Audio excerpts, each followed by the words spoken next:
बिस्मिल्लाहिर्रहमानिर्रहीम। दोस्तों, भाइयों बहनों, अस्सलाम वालेकुम।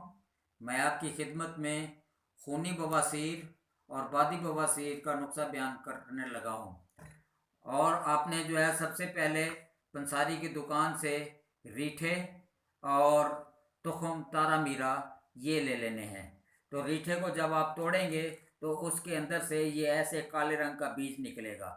इस काले बीज को आप जब तोड़ेंगे तो इसके अंदर से हल्के हल्के पीले रंग का ये मगज़ निकलेगा।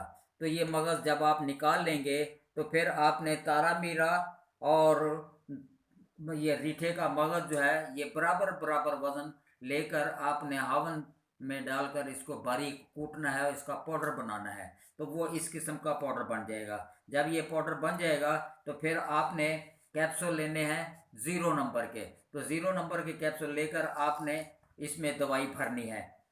तो आपने ये दवाई भरते जाना है और इसे कैप्सूलों को महफूज करके एक किसी डब्बी में डालते जाना है। ऐसे रखते जाएं, दवाई डालते जाएं। जब आप के कैप्सूल भर जाएं तो आपने फिर जो है इसे संभाल कर रख लेना है। बवासीर का मरीज़ खूनी हो या बादी हो तो आपने इन कैप्सूलों को